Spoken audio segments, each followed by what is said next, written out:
Tired of wondering where your money went each month? Well, wonder no more, because today I'm showing you how to take control of your finances using YNAB, aka you need a budget. Whether you're living paycheck to paycheck or just want to stop impulse spending on snacks and subscriptions you forgot you had, this tutorial will walk you through everything step by step. By the end, your budget will finally make sense, and maybe, just maybe, you'll stop fearing your bank account.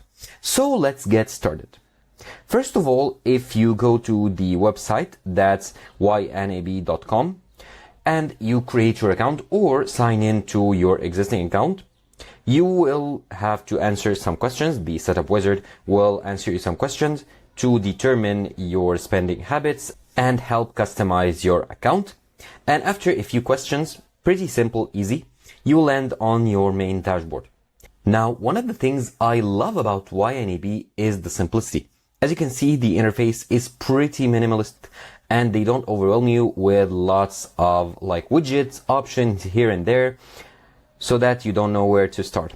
Here they lay down, and in the center of the screen, they lay down your spending categories into groups. Now, these groups and categories are defined and made based on the answers that you provided in the wizard. Let's say, for example, they do ask you if you own a house or pay mortgage. What are your main spending categories? Do you have subscriptions? What are your debts? Stuff like that. And they do define your categories based on the answers. Now, of course, you don't have to stick with these pre-made categories or groups. You can always add a new group or add a new category.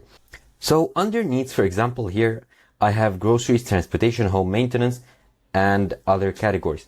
Let's say I want to add a new categories, say for protein shakes or protein powders. I'm a gym goer and I do have to have my protein shake. Now here I go to needs and I simply click on the add and say protein powder.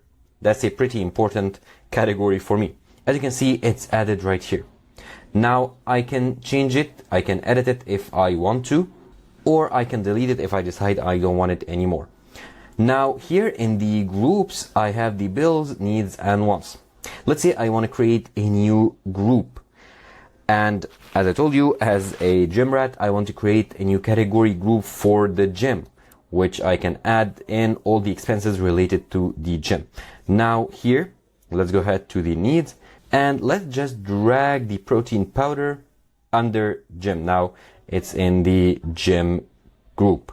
Okay, let's add another expense category to the gym group. Let's say, of course, my gym clothes, because I have to have fancy gym clothes.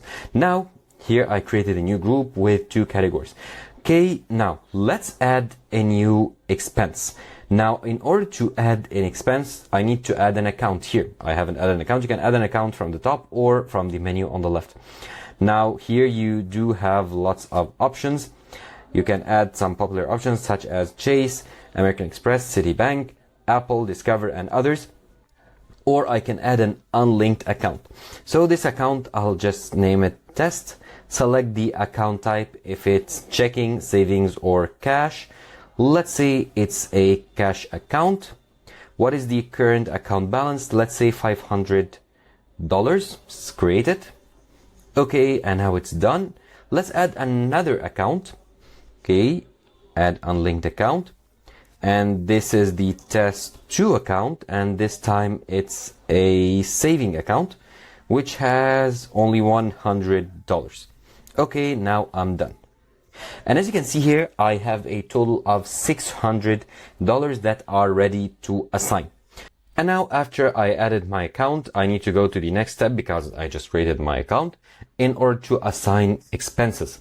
Now let's continue with this wizard right here. Okay, I'm gonna set aside the savings. Okay, saving category created. Okay, now I can assign money to different categories in different groups. Okay, let's finish the setup wizard.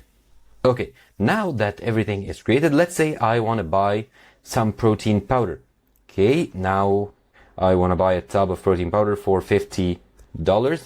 And now my account says 450.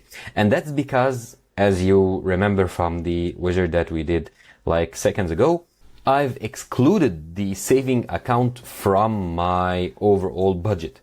Actually, let's go ahead and rename it to saving, just to not confuse it with the main. And let's name the test account to main. Okay. Now, as you can see here, I'm only spending from the main account. Now, let's go ahead and add another expense. Let's say I went to a supermarket, I bought $40 worth of groceries, and now I have only $410 remaining. Now, this is for June of 2025, this month. I can view the budget for the next month. Of course, that wouldn't be possible. Or I can view here, like, go ahead and flip through the months, previous or next, or this one right here. Now I can set a target, like, let's say I don't want to spend more than $100 a month on groceries. I can go ahead and create a target. Let's say monthly, I need set aside $100, save the target. And now, since I have only $40 assigned for groceries till now, I can assign, or I can spend up to $60 more. Of course, this is only a guide. I can spend, of course, less than $100 to save more, or if I go over the top and spend more, it's gonna let me do this anyway, but at a warning. It's gonna warn me because I have gone over my assigned amount. Now, I can snooze the target for this month. I can auto-assign amounts if I wanted to handle my expenses automatically. However, I do want to do it manually. And as you can see here on the left, now I have the plan. I can view the plan. I can view all my accounts. I can add account. I can import a file account or import transactions from a bank file if I want to. Here I can see all my insights. Now the total spendings by categories or groups, and some other analytics here, spending breakdown, spending trends, net worth, income versus expenses, and the age of money. Now here, as you can see, I have in the net worth, I can see here all my account, like $600 in this account right here. The net worth is $600 because I have 500 and 100 in the savings. Now let's go ahead and check the plans. And to do so, I need to go to my plan settings right here. And if I go to account settings and then scroll down a bit, you can see here that I'm on the trial right now. They do give you a 34 days free trial. Now, if I click on subscribe now, you should see here two plans. The monthly plan at $14.99 per month and the annual plan for $109 per year. Now, of course, the yearly plan will save you more. However, it's up to you which plan you want. And you need to fill in your billing information and you are good to go to subscribe.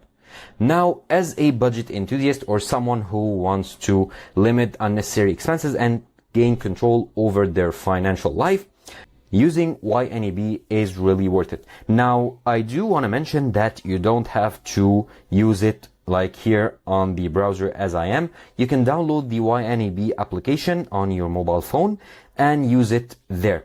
Now, whether it's on the phone or on the browser, it doesn't matter.